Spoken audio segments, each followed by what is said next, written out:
Look at that. Holy moly. Y'all see that? I think we found a pretty good spot.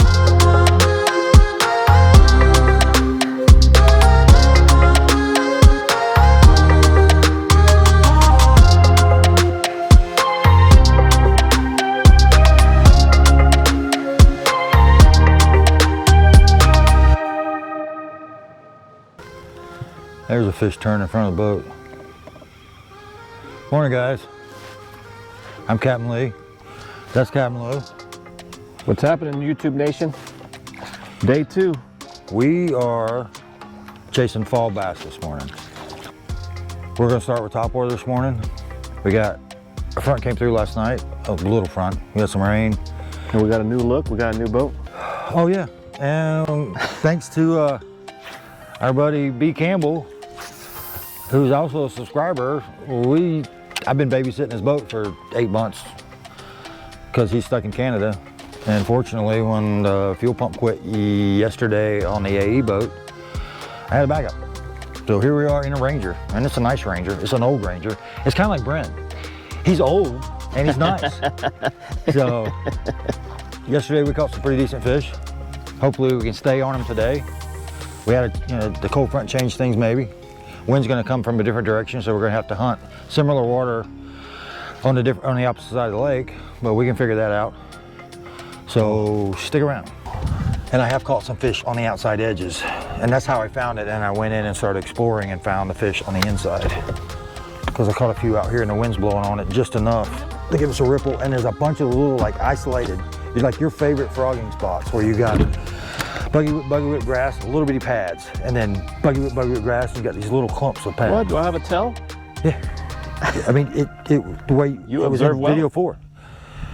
Because you were teaching how to work outside, inside, in the middle. Oh, you listened? I pay attention. I'm tearing up already. I pay attention. But yes, I do that. Those little isolated clumps are awesome. And there's a bunch of them. You see how there's like no pads, and then there's 5 pads, and then there's no pads. Yeah. Cool. No, it's good. I'm glad you got some information from there. I pay attention to your frogging videos because I don't use a buzz. I mean, I buzz frog.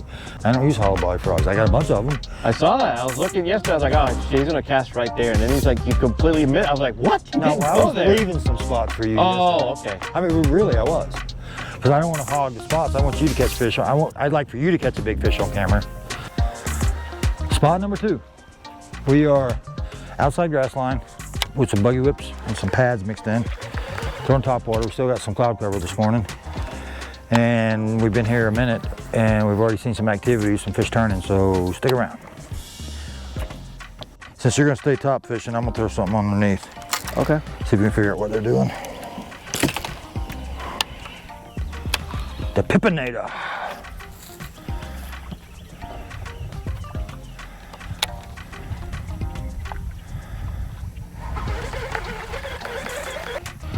Because you get a lot of the clean, I mean, cypress gets super clear. There we go. Easy now. Holy smokes. Strike 1. Wow. That's not even a nibbler. That's a That was a good fish. Holy. Did you see your tail? No. But that was where I pointed at? I pointed at for you to cast? No, it was to the right of where you pointed at because there was 2 of them popped up. Holy that was a big fish. Crap. On the Pippinator, strike 1. I didn't see the tail. And I had her for a minute, but I didn't get a decent hook set. So you're pitching it? Yeah, I just pitched a Pippinator in there. All right, then I'll pitch then. But 1 bite does not make a pattern. I know that, but we're going after big. But we're chasing big fish today, though. What's that? But today's a big fish chase, so. Yep. That's all it takes is that 1. That was the clue, maybe. Maybe. That we needed. Maybe. To figure out what they're doing today. But this is early for flipping, but it's early, it happens. We're in a 4-foot deep pad field, 4.5. No movement on the surface until we got here. And I saw a couple of little pads jumping around, and I pitched into one of them, and I picked up on it, and it pulled back. And it was probably a 3.5. It wasn't a giant, but it was a good fish. Oh, that was me running across the pad. Oh, there it is. That was a trolling motor. Oh, look at this here. Nice, so pretty. Holy Ain't it? smokes, look how pretty this is back here. I love that tree. Yeah, this is the cypress tree spot. That's the name of it. Oh, it is? Yeah, the cypress tree. So I'm talking to The cypress tree. the cypress tree. Okay. This is the only one you can get there. On this side of the lake.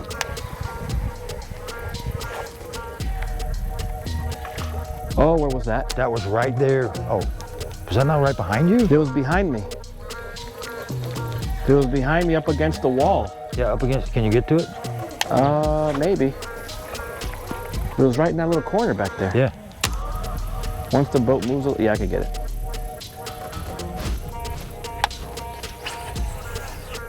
Yeah. Yeah, that was it. Yep. Yeah, but unfortunately nobody was home, but yeah, that's cool. It's really awesome when somebody's home.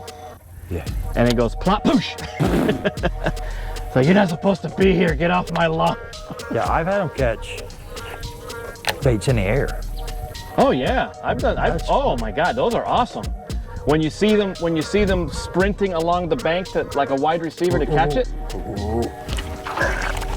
There we go. Monster! Got the skunk out.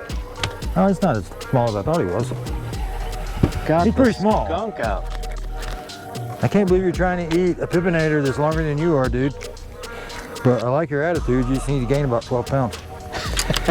And just 12. Fish number 1. That's a fish in the boat. Skunk is out. Just.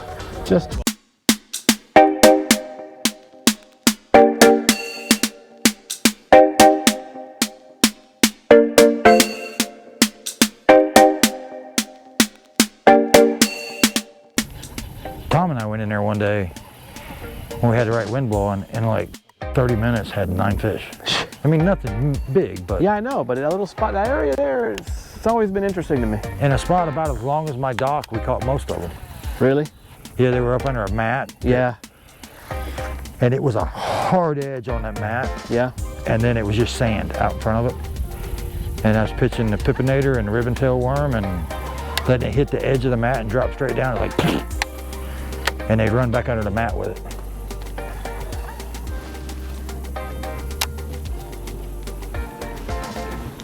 In fact, let's go do that now.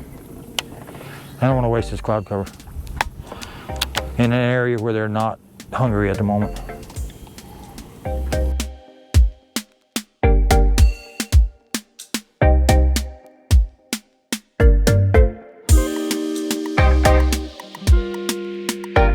What's happening, everybody? Not who you expected, huh? I know, it's very confusing, but that's because, like Lee's been saying, I'm his guest for the day, and he's chilling out like, you know, like some old people do. So, That was rude. Expected. it's all about love, man. It's all about love. But anyways, I'm in the front of the boat trying to get a frog bite going. The conditions are great. I know Lee's been talking to you guys about the cover so far and the weather, and it's pretty dark. It's gray with a light breeze, which is, for us, I mean, I love it, and he loves it as well. So what I'm doing here is I'm taking advantage of these wind-blown areas because they're forming, and you guys could probably see this in the shot, they're forming nice walls, and the wind is blowing right into the cover. So as you look at the contours of what's happening in this frame, you see all these little contours and these little points. What you want to be doing, especially if you're focusing your attention frog fishing, is you want to cast into those little coves and those little points and just take your time and let the frog settle inside those coves to see what happens. So a couple of things will happen. One, as soon as that frog hits the water, there's a bass there, the blow up is going to be crazy. Two is within 3 walks, if the bass is there, you're going to also get hit. Now the other part of that is depending on where this cove is situated and you have submerged vegetation, and we're going to be coming across some hydrilla and some pads. And if you guys remember on my previous video, I started talking about that converging vegetation. Well, this is a beautiful example of what that is here outside in the Kissimmee chain. Let's have a good time, so stay tuned. Okay. That's enough. You done? Yeah. Okay. Gotta listen to my instinct. My instinct's screaming at me, go Fish in the wind.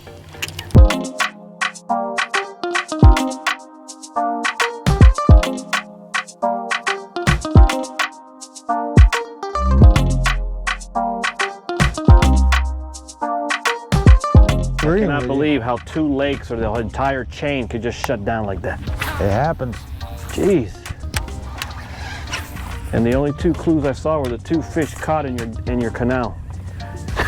Freaking never gonna be in there. That's too funny. The old guy and that other guy missed one.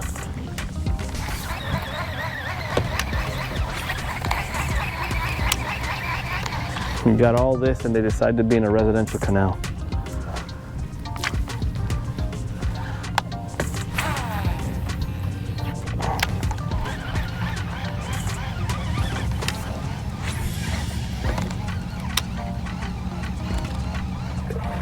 There he is.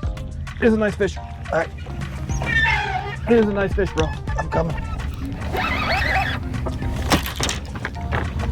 Ooh, that's just 5 or 6. Okay, let's just land him first. Oh, please land him. Ho! Ho! That's what I'm talking about! Ho! Ho! Look at that. Holy moly! Y'all see that? Look at the eyes on that thing.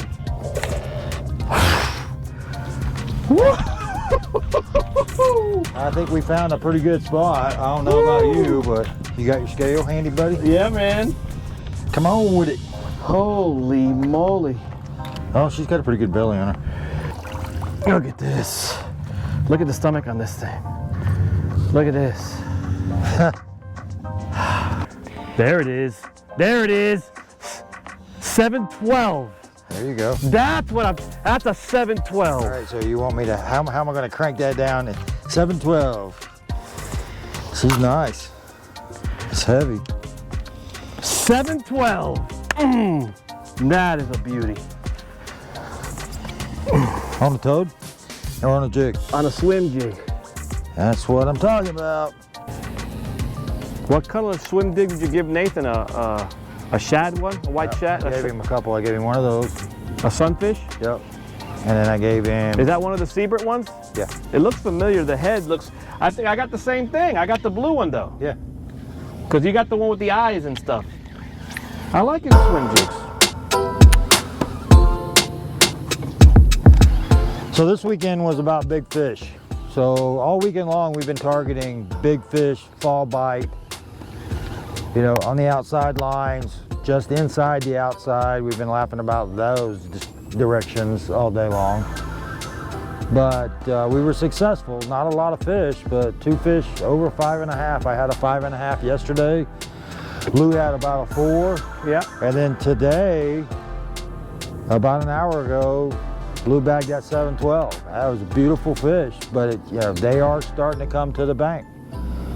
So we're going to keep working on this a little bit longer today till the sun goes down, and we're going to get out of here. But thanks for watching.